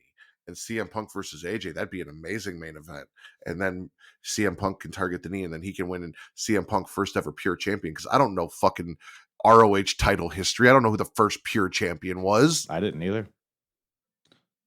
Yeah, no, it was very. Now I do. Now we do. But before we get, so yes, like you said, glad you brought that up because Punk targets the knee of Doug throughout this entire match using dubious means to do it at times, but he does. And this comes into play when Doug hits the Chaos Theory German, but he can't capitalize because his knees hurt. So naturally, Doug. Any thoughts on this, Dwayne? You got thoughts on Doug Williams? Just throw my asshole into my microphone. Thank you. I heard him say something about crackhead Karens and meth head Marys. Yeah, he's a loose cannon. But so Doug Williams goes for a knee drop off the top rope, but he misses. And then Punk, because obviously that destroys the knee of Doug. And then Punk attacks the knee, puts Doug in a tree of woe, chops the knee, throws chops at Doug's knee, gives him a face wash to the knee, a knee wash, I guess. And then the finish, which I really enjoyed the finish. So Doug is able to fight back from this, hits the Chaos Theory again, but Doug can't hold the bridge because of the knee. So he just like falls, and then Punk puts his shoulder up. So he pins Doug while in the bridge, kind of. So Punk gets the win, like a cheeky victory out of this. So I enjoyed it. Best in the world. He's a genius, huh? Yep. Yeah. Your boy's moving on. But yeah, Doug Williams, he's a good bloke. I mean, he's always the same. No matter what era of Doug Williams you watch, whether it's TNA in like the late 2000s or the British scene in the mid 2010s, it's always the same guy. So British Brock Lesnar. But speaking of ECW, you brought up ECW earlier. We got old Steve Corino backstage. He's not here. Does he not like Homicide? I get the feeling he doesn't like Homicide. What makes you say that? Just the fact that the entire time he talked about how he doesn't like Homicide, and also he got fired or he's not with ROH anymore. Who, Steve? Yeah. He's with, I don't know. I think he's been spending more time in Japan. Can you get your asshole off? Like, what are we doing? I'm sorry. All right. For audio listeners, I can't help it. All right. We start talking about Steve Corino and I just pull my pants down and present. Yeah. He has to express his anal glands because he loves it so much. Well, speaking of assholes, Steve Corino, he's talking about, the last year of Ring of Honor, because it's a second anniversary show. And the past year, Steve Corino and Homicide, they've had a bloody rivalry. They've had barbed wire matches. They've stabbed each other in the eyes with forks. Steve lost hearing in one of his ears from a slap from Homicide. There was a riot. So Steve Corino essentially is like, fuck Ring of Honor. I don't care about these burying the pure wrestling title. Yeah, good job, Ring of Honor. A new title. Who cares? Hopefully CM Punk wins it, though, because him and CM Punk are butt buddies of the same ilk. Like the Steve Corino guy. Yeah, I figured you would. But I don't know. I think him and Punk eventually have a feud, but I don't know. Well, everyone gets jealous of CM Punk at some point. It Sometimes does to the point that happen. you kick him out of a company. Sometimes. Oftentimes that does happen. Every company he's ever been in. They're just too jealous and they make him leave. Is that why? Because they're too jealous? That is. Like, CM Punk becomes the most popular thing everywhere, and then everyone's like, you know what? Fuck you, get out. You're stealing all the spotlight. WWE did it, and then Ring of Honor did it, and then AEW did it. Now he's like, listen, I get it, guys. I need to humble myself. I can't be as amazing as I am, so I'm going to tone it down coming back to WWE. I'm not going to be the show stealer. There's a lot of great talent here. I'm going to help build other people up for once instead of just being the greatest thing on your show, AEW, that you got rid of. He's going to make sure he gets injured in every single match that he's in so that he can't. So that he can't. Exactly. It's purposeful. This guy. He's keeping himself grounded. Best in the world. Well, speaking of best in the world, we got Matt Striker with a Y in the next semifinal match for the pure title. Matt Striker against AJ Styles. AJ immediately goes for the unibrow, which I thought was a very good strategy. You know, hits a snapmare and then just like rakes the unibrow, tries to rip it off perhaps to see maybe if it's a fake unibrow, but it appears that it's real. So it's real. It is real. And then if we remember, AJ's knee was fucked up in his first match. So Striker aggressively attacks the leg. It's kind of a slower, more methodical, just let me grind on this leg for a little bit. Even locks in the unibrow lock. Is that what it's called? Yes, the unibrow lock. But AJ is able to get to the ropes. And it's this match was fine. I do think AJ kind of chose to sell the leg when he wanted to and then didn't at other times, but because he'd be barely able to walk and he's like, oh, Enziguri, Pele kick, springboard, but then it's whatever. And then he wins with the 450. So wait, what is his finisher, the lock, Matt Striker's submission actually called? The Striker lock. It's very unique. Yeah, unibrow lock's way better. We're just gonna go unibrow lock. Sure. I don't know what you know about adrenaline, Kyle, but tell me. Boosts of adrenaline can help you push past the pain. Yes, adrenaline in your holes can help you push past the pain. So that way, when it may look like you're not selling the knee, but really it's just that high of adrenaline pushes you past the pain to where you just don't feel it for bursts, which is why it might seem like sometimes you are selling and sometimes you aren't. Seems like he has an endless supply of adrenaline, this AJ Styles, which is does. That's why he's still going today. It's a secret weapon, huh? Yes. I like it. Adrenaline in his holes. And something Cody Rhodes. Well, AJ loads up all the adrenaline he can. You know, towards the end, we got some roll-ups, some counters, some near falls, but AJ eventually wins with the springboard 450 splash. So still hasn't used the Styles Clash, which leads me to believe, at least I was thinking at this point, I was like, oh, he's going to win with the Clash in the main event, which we'll get to that, but that kind of made for a fun little moment there. But AJ wins. Matt Striker does not win, which leads us to, it sets up the finals. AJ Styles versus CM Punk, which are two of the biggest names, I would say, in Ring of Honor at this point. I did, watching this, I thought maybe they'd go the route of, giving the title to, a lesser-known guy to, establish him. But, I mean, CM Punk, AJ Styles, that's a pretty good, to set the tone for the title, I guess. You could do a lot worse. So I was hyped when I found out that was the main event. Yeah. Again, every match that I've watched, going into it, I knew 50% at the beginning of the tournament. I knew 50% of everyone in the match. Even the country whipping match, I had heard you talk about Special K and stuff, but I knew Just Incredible, and I feel like Just Incredible made up for 50% of the rest of the guys that I didn't know. So right, because he shows up for all of his shows and he sends everyone the books that he promises them that they paid for. So I have to go to the show from what I hear. I see. And get it from him personally. This is on me. It's on me. Yeah.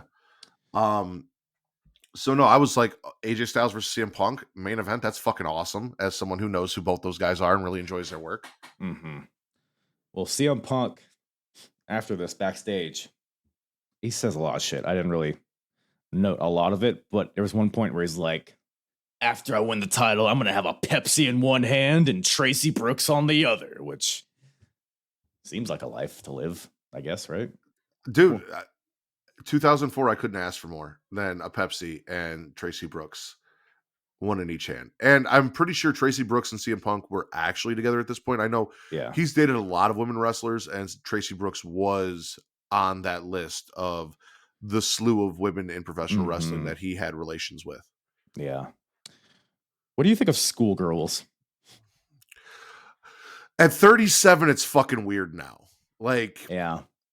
When I was in my early 20s, late teens, I got it because you just got out of school, right? You think of people around your age dressed in clothes that you wish you could see them in school. Like the slutty schoolgirl thing worked. At 37, it makes me feel creepy just watching people in schoolgirl outfits. Even if I know they're in their 20s, mid to late 20s, just like that whole fantasy is weird now at my age, even though you said I'm 10 years older, 30 years older than you, whatever the fuck you said earlier. Right, something like that. If I'm 37, that makes you 7, motherfucker. It's all coming out now. I'm an early bloomer, you know? But yeah, the pigtails, the skirt, it's just like cringe. Like looking at it, like I guess 2004 people liked it, but Tracy Brooks, I mean, it doesn't do a lot for me. It makes me mad watching it. I don't know why. It's also weird because his real name is Phil Brooks and she's Tracy Brooks. So like, oh, is that her real name, Tracy Brooks? Yes. I don't know if it's her real name, but his real name is Phil Brooks. That is actually very funny. Yeah, it seems like it's her real name. No, Tracy Brookshaw. Ah. Yeah, Canadian. Oh, married Kazarian. Isn't that fun? Yeah, Isn't they're that together fun? now. Yep, that's the thing. Man, is that a downgrade or an upgrade, do you think? Punked up because to Kaz. Well, I mean, that's hard to say. Kazarian, even though I didn't love his run in AEW as the elite hunter. Yeah. He was huge in TNA. She was a big deal in TNA. Like they had that whole bonding thing. But you also look at CM Punk and AJ Lee, and it's like, did CM Punk upgrade or did Tracy Brooks downgrade? I don't know which one went where. Yeah. The elite hunter. I forgot all about that. The worst hunter of all time. You're welcome. I hate it. He didn't even set a single fucking trap. You would have taught him how to really capture these boys, right? I watched some stuff in WCW that you're still a ways away from. If you want to learn how to set a trap, talk to Chavo Guerrero. Okay, and not who tried the trap? Was it Stone Cold try to capture the NWO in a net? No, Stone Cold was fantastic. He rigged. I love that segment where he just rigged all the traps, and I think it was. Oh, that's right. It was like DX. a whole thing throughout the entire show. It was like various it was traps. DX. He was capturing DX, which ended with him dropping like a steel girder on the DX Express. Right. Well, he also did it to the NWO in 2002. Because he's a real hunter. Yeah. Oh. Well, he does wear the camo. So he does seem he knows what he's doing, whereas Kaz is just a bullshitter. So. But he got Tracy Brooks, so I mean. Take her or leave her, I guess. Yeah, you're right. Well, we got the tag team titles on the line here. We got the champions, the Briscoes, taking on the Backseat Boys, Johnny Cashmere and Trent Acid. Yes, they're a real tag team name, the Backseat Boys. This it felt very quick. This is like a 5-minute match. I was expecting more from this. But it was my first Briscoes match though. So like as a tag team, the first time I saw them have a tag team match. So this is the first time I've seen the Briscoes work as a tag team. I mean, they came out of this looking strong, I guess, but they've definitely had better matches. I mean, the Backseat Boys are great too, but this felt just like a very like, let's just do all of our shit real quick and get out of here kind of thing. But I mean, the Briscoes just throwing out casual like springboard, pendulum, backbreaker, stomp, double team moves. They're moving around there really well. I mean, that was like kind of a home. I mean, the Briscoes are like the MVPs of Ring of Honor at this point, I would say. The matches they've had with like AJ and Amazing Red, and I mean the matches they would go on to have are just incredible. But Mark hits a crazy, like, leaping tornado DDT from the top rope onto one of the backseat boys on the apron. I think maybe through a table ringside. I didn't really catch it. But this was like a sprint right out of the gate. Everybody's throwing out big boots, and the backseats go for their T gimmick, which is their special, their finisher. But they counter, the Briscoes do, and they hit a springboard spike J driller for the win. So the Briscoes win, retain the titles, even without Jim Cornette there, surprisingly. Yep. So, yeah. What'd you think about this? Like you said, it was a sprint. It was fun. I just enjoyed the fact that I got to post everything that's gone on with the Briscoes and us losing one, see them work as a tag team. Cause I've only ever seen them do their promos on like FTR and shit. Right. Yeah. I had not actually watched a Briscoes tag team match. So this is like, okay, now I know kind of where the hype, cause ROH is Briscoes. Yeah. I feel like from here on out, like that's their tag team division, the champions, everything that's ROH is Briscoes. And obviously Danielson and Punk and other stuff, KO and Sammy, but like they are a mainstay up until the end of ROH for the most part. So like it was cool to see that here and get a taste of it. Yeah. Yeah. They're all in the pic. They're always in the picture, and they're kind of, like I said, Joe and Jay Briscoe are going to have a cage match at the next show. So there's been kind of a feud there with Joe. So, but we didn't really get much of that on this show, but it was cool to see them just get a win here, I guess. But we got Spanky backstage after this, which I guess this is after his first WWE run. Because Brian Kendrick, Spanky, otherwise known, he was a big part of like the first year of Ring of Honor. Like he was in the first ever world title match. He had a bunch of major feuds in the first year of Ring of Honor, but then he left for WWE, had a decent amount of success. I mean, doing whatever he was doing on SmackDown, streaking, whatever the fuck. He had like a little John Cena feud at one point, I think. But he's back here, and he's like, they say that you can never go back home, which is not a saying that I've ever heard. But I'll take his word for it. But he's like, oh, maybe you can go back. So he's basically like teasing that he's coming back to Ring of Honor. And it's interesting to see Brian Kendrick here, I guess. But after that, so we got a 4-way. You're going to fuck off. 4-way for the Ring of Honor title. We got Samoa Joey Samoa, defending against Low Key, against BJ Whitmore, and against Danny Moff. This was I thought this was some pretty good stuff. I don't know. What did you think of this match? 11. So I'm counting. I think there are 12 matches on this card, which makes me think that this is where Tony Khan learned how to book a show. A lot of matches. So is Allison Danger dating anyone in the Prophecy? Because I feel like she looked like she was with BJ Whitmore, but also she should be out there for Dan Moff. Not that I'm aware of. She might be though. Okay. Maybe Christopher Daniel, since he's a leader, you think you want to go for like the top dog, not anyway. I love Samoa Joe. This is about the time, roughly 2004, when I started seeing clips of Low Key and Amazing Red, who you mentioned earlier, just like generally making their rounds around the internet. And I'm like, oh, these guys are fucking cool. Like this is something that I don't see in my regular wrestling, the way that these guys do things. So like seeing Low Key in this match and Samoa Joe, the idea of Samoa Joe and Low Key in and of themselves locking up was, yeah. So that was cool. It's a 4-way. It felt weird because like, what was it? Kind of like a tag match? Yeah. So the dynamic here, because BJ Whitmore and Dan Moff are both Prophecy members. So this kind of felt like a tag match in some ways, like it's a 4-way, but they were tagging in and out, I guess. Yeah. I won't even get into that, but but Samoa Joe and Low Key don't like each other either. So it's like the fact that they couldn't get along allowed the Prophecy to kind of use their numbers to kind of take advantage and to pick the bones in a lot of this match, which I enjoyed that dynamic of it.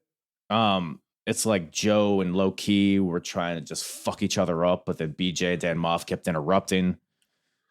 A lot of sexual tension between Joe and Low Key. I was going to ask you, is there such a thing as an I fuck orgy?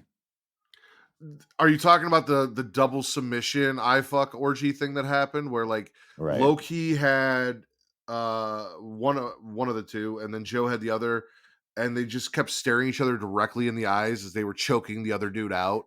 Well, I think that's just one-on-one I fuck. But in the beginning, so when everybody's coming out for the match, Dan Moff comes out and him and Low Key I fuck each other because Low Key knocked Dan Moff out in a previous match that they had. So they don't like each other. And then Joe comes out and then Low Key and Joe I fuck each other because they had a match. It was like one of Joe's first Ring of Honor matches, which is like a notorious match because it was like one of the stiffest matches that's ever happened. Like they're just it's like what you saw in this match. It was that, but even more. Okay. And then BJ and Dan Moff, even though they're in the same faction, they don't like each other, but they're just I was going to ask. I got that feeling from the cleavage promo earlier. A lot of sexual tension. Yeah, you're able to look up from the cleave and see what was going on with the guys. So just a lot of eye fucking, which, little I fuck orgy to start this thing off. It really kind of sets the tone for what this match would be. And it's a 4-way. I mean, it breaks down eventually. Like you said, it kind of works as a tag match at a lot of points, but then it breaks down. Samoa Joe cuts his hand open. I didn't catch where he cut his hand. I don't know. I didn't catch where he cut his hand. I just caught Dan Moff trying to eat his cut hand. Dude, there's one camera shot where you could just see the blood dripping out of his hand. It was fucking disgusting. And Moff put that in his mouth. AIDS wasn't invented at this point, I don't think. No, it was. It came out in the 80s. It was right. In the 80s. Yeah, you're right. Eazy-E. I forgot. It was real. Yeah. But yeah, I guess Dan Moff didn't care. He was gonna get hepatitis Joe.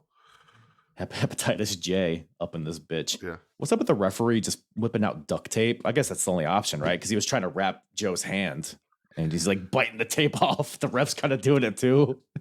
No bullshit. I was working a job. And during that job, we were outside. It was in the rain. We were at a remote location. I cut my hand from here to here. Yikes. And we didn't have anything. And like I said, it was raining. It was the day before a holiday. I wasn't trying to go. So I went to the truck and I grabbed all we had, which was duct tape. And I wrapped my fucking hand in duct tape. And I kept my hand duct taped and went and finished the job until I could get back to the shop to like wash it and clean it and dress it properly. So I watched him and I'm like, I get the logic. You use what the fuck you have because you got to keep going. And if all you have is duct tape, you do it.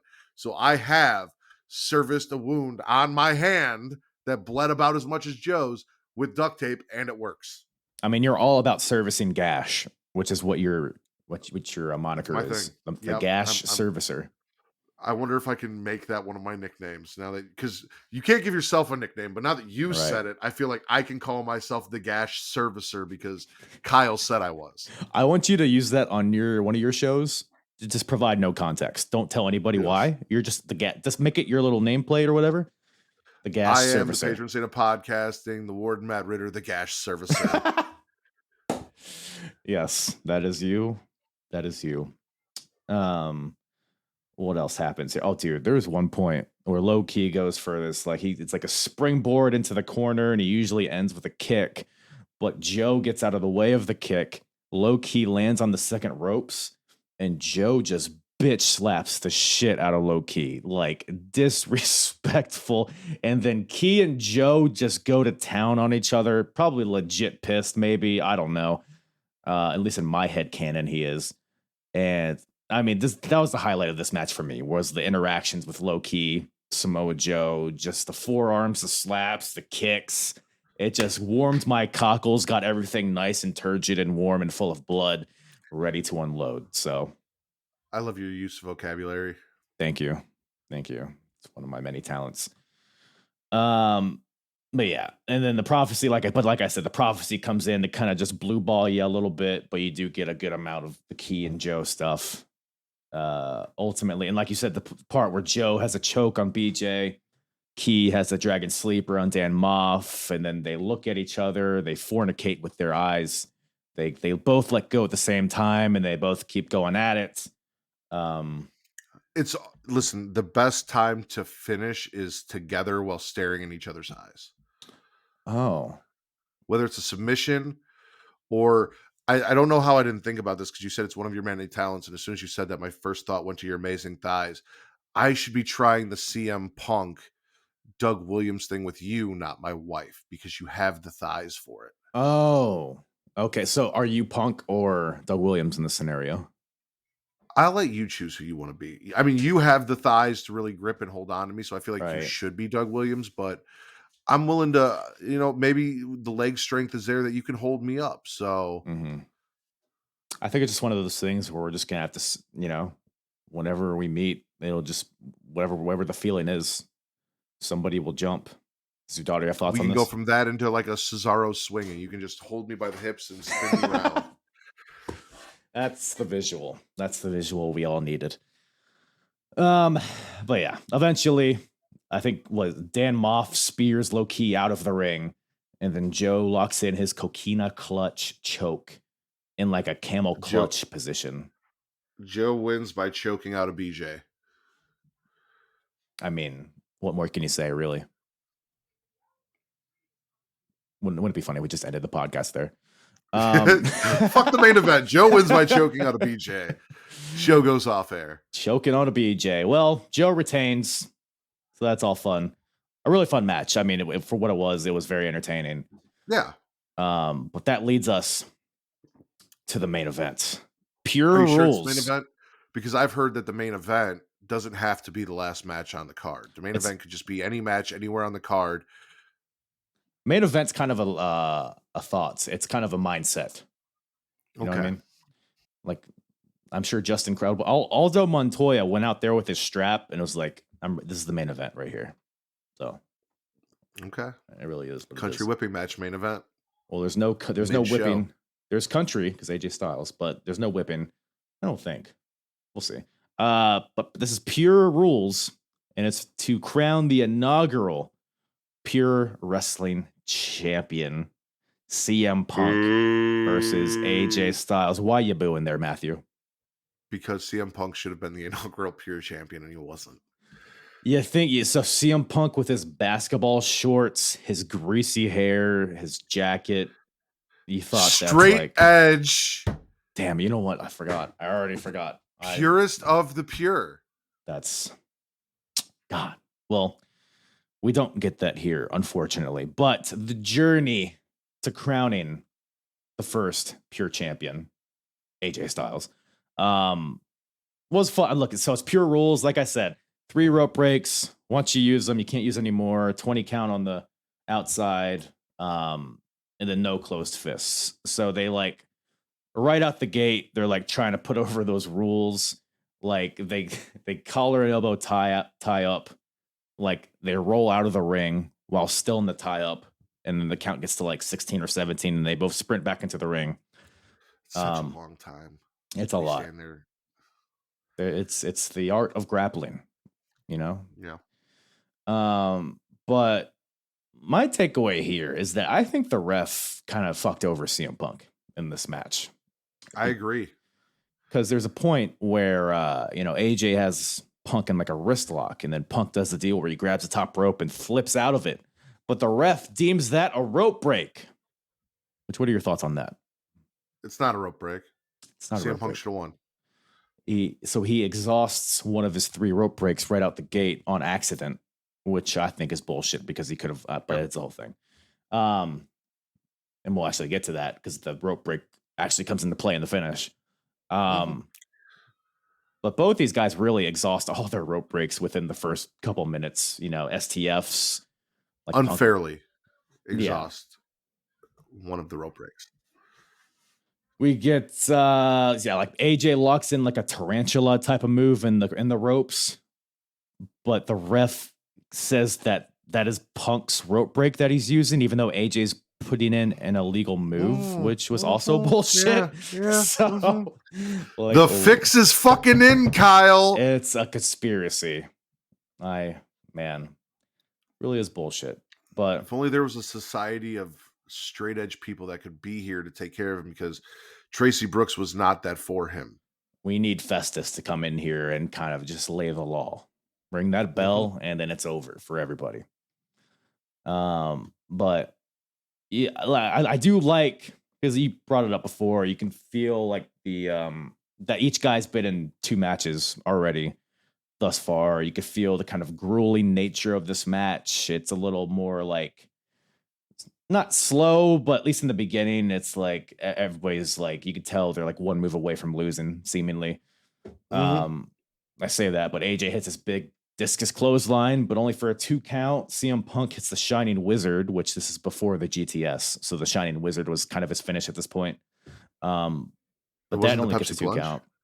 Well, the Pepsi plunge is like his super finisher, so that's like he doesn't use it every match, but like when he hits it, it's fucking over. But he does, well, before he goes for the Pepsi plunge, Punk goes for another Shining Wizard, but AJ catches him into a Styles Clash, which I was like, oh, that's the finish for sure. Because like he hadn't used a Styles Clash at all in his prior 2 matches. So it's like, oh, he's been saving it up, hits it, but only for a 2 count, which the crowd was in on that. Like I thought that was going to be the finish. But then Punk fights back, hits a hammerlock DDT for a 2 count, and then Punk has to pull it out, goes for the Pepsi plunge, which for anyone unfamiliar, it's a top rope pedigree, but AJ fights out of it. Coolest fucking thing ever. Hits a Pele on Punk from the floor to the top rope, and then hits a Styles Clash off the second rope, turns him over. Punk has his foot on the rope, but he's already used, allegedly, his 3 rope breaks. No, he has not. The ref thought so. Punk is not happy about this, but his foot's on the rope. Doesn't matter. 1, 2, 3. AJ Styles gets the win. Your first ever Pure Wrestling champion.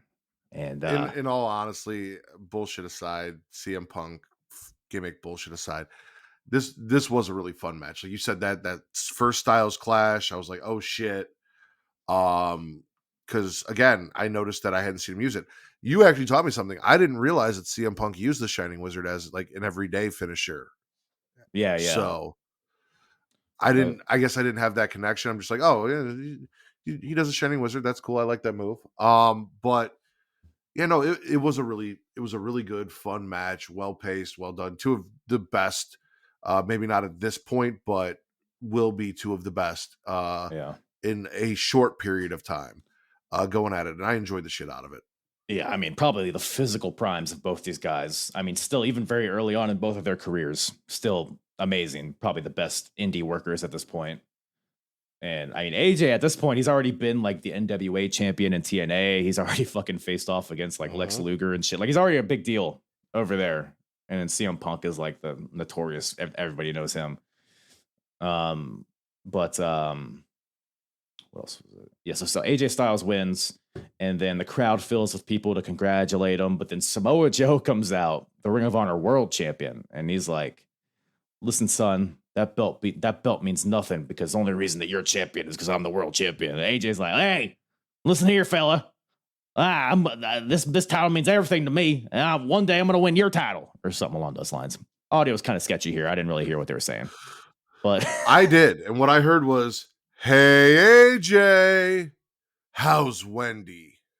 Is that what they said? I didn't hear that. I didn't catch that. That's what Joe said. Oh, interesting. How's my girl Wendy doing? Mm-hmm. Yeah, This is a savage. These guys would really fight forever. But yeah. Oh no, that's what's so. I took a look at the card after this, and there's going to be a rematch for the Pure title: CM Punk versus AJ Styles, with a special guest referee, Ricky the Dragon Steamboat. So maybe Punk will get his comeuppance on that one. But I mean, Ricky the Dragon Steamboat was also a special guest referee for Punk in AEW. Look at that.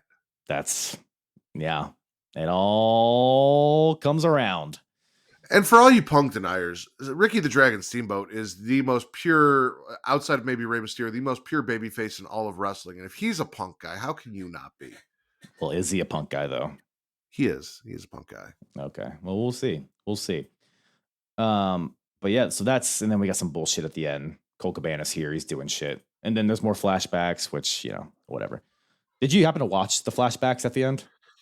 I did not. I told you. I saw Colt Cabana and Ace Steel in That's shitty right. suits, and I shut the show off. I was like, I cannot do this. Don't get me wrong. I've watched Colt Cabana. I'm familiar with Colt Cabana, not just in AEW. For Scotty Goldman. Scotty Goldman. No, I'm trying to think of the show, and the name is eluding me. But I did a show where I watched a Colt Cabana New Japan match, which was basically a comedy match. Outside of his bullshit with CM Punk, because again, you can't. It's hard to take sides in a situation, like really truly take sides in a situation where you don't know either person. You're not really into it. Like everyone does, but you can't fairly. Colt Cabana doesn't do it for me. Like he's not my thing. He is from Chicago. I'd love to support everyone from Chicago. I try to, but for what I enjoy in wrestling, Colt Cabana just doesn't hit the mark for me as a comedy wrestler or as a wrestler. So like when I see him doing this stupid kitschy shit, I'm just like, eh. And if Ace Steel's not biting a Young Buck or Kenny Omega, why the fuck do I want to watch him? Yeah, I will say this is a good period for Colt Cabana. Not necessarily the backstage stuff, but like his comedy in ring is pretty entertaining. But we're still in a period here where he's like a semi-serious wrestler, and I think he's pretty underrated, especially at this point. So, but unfortunately, he is injured, so he wasn't wrestling here. But so if you ever want to watch more Ring of Honor and more Colt Cabana, this would be a good era to do that. But I don't see that happening. No. But that wraps up the second anniversary of Ring of Honor. Any other thoughts on this show that you watched? No, I'm glad that we watched this. I got to see some shit that I probably would have never seen if it wasn't for you doing this show and getting to go back and see some people that I'm very familiar with in a stage in their career that I've never experienced. It was cool to see my first ever Briscoes tag team match, like as a team. I've seen Briscoes on AEW. I've seen Briscoes on AEW after everything that happened with Jay, but I never got to watch them work as a team. I got to see, outside of clips and video packages, 3 CM Punk matches in a night against 3 different opponents, 3 very different matches as well. A young AJ Styles, outside of what I've seen in TNA, and Samoa Joe, who I love. There was a lot of good here. I got DeVito's daughter stuff, which gave me my sports entertainment fill. So, I enjoyed this. So thank you for giving me the opportunity to do this. Yeah, man. Yeah, the first 2 years of Ring of Honor, it's very hit and miss. This is probably one of the better shows from Ring of Honor thus far that I've watched. But yeah, we got another title on our hands here. We got abductions. We got blood eaters, blood drinkers. So we're on. How far are you from Nashville, Tennessee? Probably like 9 hours away. That's a little, because I want to show my appreciation in the form of the CM Punk Doug Williams spot, and I'm going to be in Nashville for WrestleMania. So I was like, I could just drive up, but 9 hours is a long drive to do the Cesaro swing with your legs wrapped around my hips. Right. Well, we'll figure it out. Maybe we'll meet halfway. We'll meet in fucking, I don't know, Roanoke, Virginia or something, and we'll swing each other around. No one will ever see us again. And then we'll just journey off into the sunset together. But speaking of smacking each other until we're raw, speaking of getting off, speaking of ridding each other of our straightness, Smackin It Raw. Where can everybody find you? Thank you for once again coming on, talking some wrestling with your boy. Where can everybody find you, listen, taste, and grab you until you secrete fluid out of your belly button? The easiest place for you guys to experience everything that is the Gash servicer Matt Ritter is it's Creation World on all social medias and creationworld.com. If you're looking specifically for me, you can follow me at Matt Ritter, MattRidder on Twitter for your wrestling content, at Getting Off for your horror content. We've recently, just like as of the night before we recorded this, revamped the Getting Off show. We did a spit or swallow version like we do over on Smackin It Raw for the entire Resident Evil franchise. So if you are a fan or not so much a fan, of that because we shit on a lot of those movies. Come check that out and enjoy it. And you can catch me every Friday live for the Creation Conversation with Travis and Mara, talking all that nerdish, whether it's video games, TV, whatever's on the plate. We're there. So come check us out there. Twitch.tv/CreationWorld, YouTube.com/CreationWorld. Hell yeah. And then they'll find your OnlyFans there where more butthole pictures. I'm not launching it until you have your thighs wrapped around me. I have stuff in the bank ready to go. Right. But the first post has to be me servicing your gash.